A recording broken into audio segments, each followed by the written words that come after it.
प्रिय विद्यार्थियों, आज हम ट्रांसपोर्टेशन इंजीनियरिंग में यानी C 205 इसमें चैप्टर नंबर 11 जो कि रेलवे इंजीनियरिंग का सिलेबस का एक चैप्टर है, इसमें यूनिट 11.1, 11.2 और 11.3 के बारे में डिस्कशन करेंगे। सबसे पहले इसमें आता है कि रेल के फंक्शंस क्या होते हैं।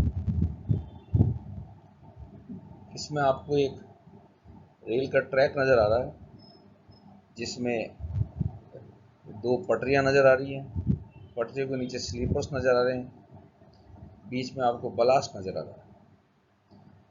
The question is, what are the functions of rails? Now, what is a rail? A rail is a steel bar extending horizontally between supports, which is used as a railway track. एक railway track का ये part है जिसकी definition में इसको बताया गया है। फंक्शंस क्या है? Rails transmit the vertical load to sleepers and reduce pressure on ballast and formation level. जो भी ऊपर से रेल्स पर लोड आ रहा है वो किसका आएगा? वैगन्स का, इंजन का, पैसेंजर्स का, सामान का। ये सारा लोड ये ट्रांसफर किस पे करता है? स्लीपर्स पर, और उसके बाद अल्टीमेटली फॉर्मेशन यानी सॉइल पर चला जाता है। Rail provides unchanging hard surface for passenger travelling. जो भी इसका टॉप हार्ड सरफेस है ये एक स्मूथ ट्रैवलिंग को अलाउ करता है, इससे ट्रैवलिंग आपकी कंफर्टेबल होगी। Rail bears stress develop due to heavy vertical load, lateral and braking force. इस ट्रैक पर, इस रेल पर यानी इन पटरियों पर जो भी ट्रेन दौड़ती है उसके कारण, उस मूवमेंट के कारण जो भी वर्टिकल लोड है, जो भी स्ट्रेस है, इस सबको ये रेल बियर करती है।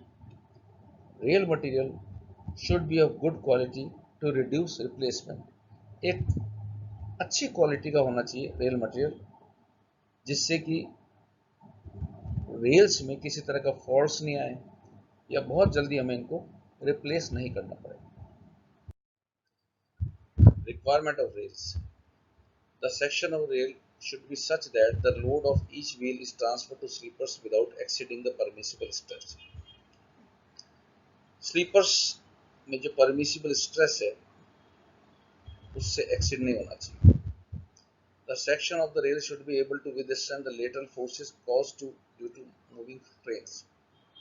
जब ट्रेन चलेगी तो लेटरल और लॉन्गिट्यूडल फोर्सेस दोनों डेवलप होंगे, तो इसको ये बियर कर लेना चाहिए।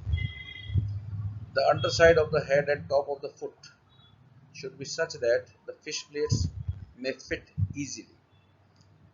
आराम से फिश प्लेट्स लग जाए। हेड और टॉप इस तरह का होना चाहिए। The center of gravity of rail should coincide the center of height of the rail so that the maximum tensile and compressive strength are equally new.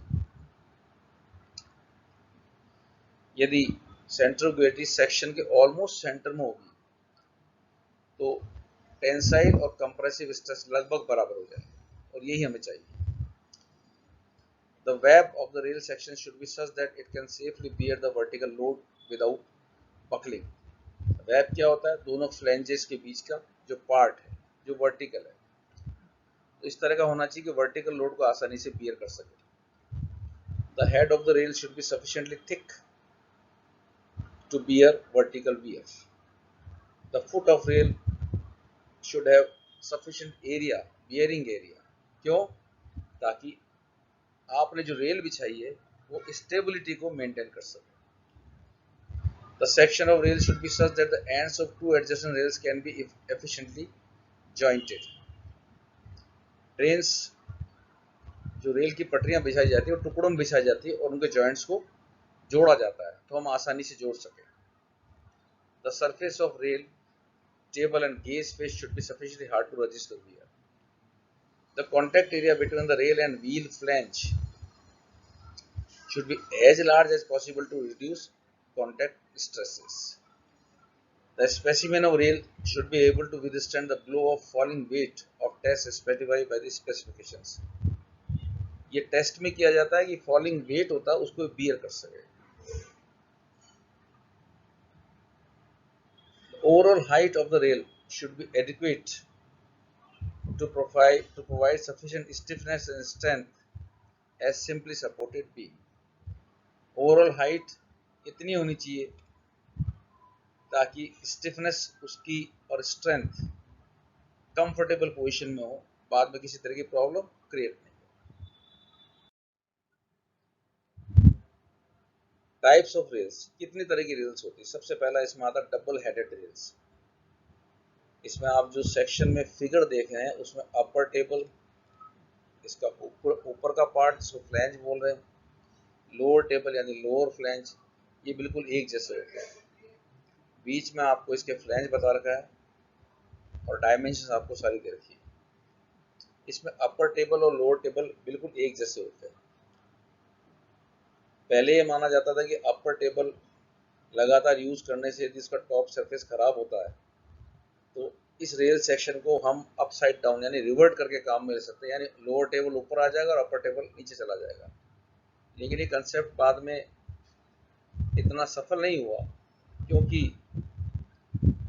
Lower upper table का जब top surface खराब हो जाएगा और उसको उल्टा करके जब हम वापस लगाएंगे तो इसकी फिक्सिंग नीचे स्लीपर्स पर उतनी स्मूथ नहीं होगी, और जब मूवमेंट होगा ट्रेन्स का तो हम ये नहीं कह सकते कि एक कंफर्टेबल मूवमेंट होगा। Next is bull headed rails. इसके 3 पार्ट होते हैं, हेड, वेब एंड फुट, जो आपको फिगर में नजर आ रहा है। डायमेंशंस में फर्क है, आप देख रहे हैं, हेड और फुट में बिल्कुल एक जैसे नहीं होते ये। These are made of steel. The head is larger size than foot, and foot is designed only to hold properly the wooden keys with which the rails are secured. जो foot का इस तरह डिजाइन किया जाता है कि sleeper के साथ जो कीज हैं वो आसानी से फिक्स हो सके। लास्ट में इसमें आता है फ्लैट फुटेड रेल्स। इनका नाम विग्नॉल्स रेल्स भी कहा जाता है। इसके 3 पार्ट है, हेड, वेब एंड फुट। आपको फिगर में नजर आ रहा है फुट इसका काफी वाइड है स्टेबिलिटी पॉइंट ऑफ व्यू से। So the foot is spread out to form a base. This form of rail has become so much popular that about 90% railway tracks in the world are laid with this form of rails. लगभग 90% दुनिया में railway system में इसी प्रकार के flat footed rails का इस्तेमाल किया जाता है। इसका सबसे मेजर रीजन एक ही है कि ये स्टेबल है, क्योंकि इसमें जो फुट है वो काफी चौड़ा है और यही स्टेबिलिटी प्रोवाइड करता है।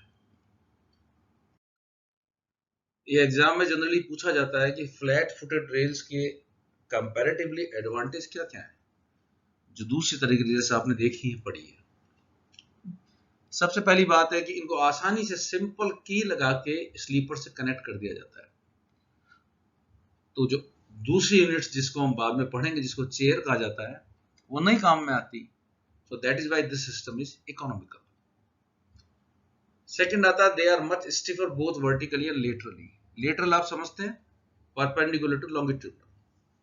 The lateral stiffness is important for curves. जहां पे भी कर्व्स में ट्रेन मुड़ती है वहां पे लेटरल फोर्सेज लगते हैं, इसलिए लेटरल स्टिफनेस का होना बहुत जरूरी है।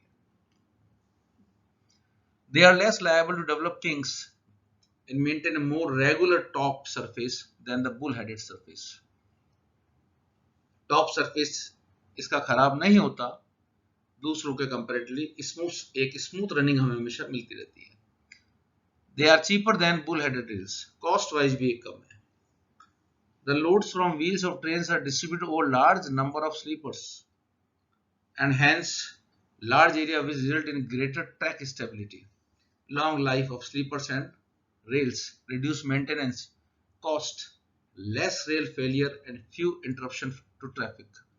क्योंकि इसका जो बॉटम पार्ट है बहुत वाइड है, इसलिए जो भी लोड ट्रेन का आ रहा है वो बहुत काफी एरिया में डिस्ट्रीब्यूट हो जाता है। तो इसलिए पूरा सिस्टम काफी स्टेबल है, मेंटेनेंस कम है, फेलियर्स कम है, और ट्रैफिक में बीच बीच में इंटरप्शन होते हैं वो नहीं के बराबर होते हैं।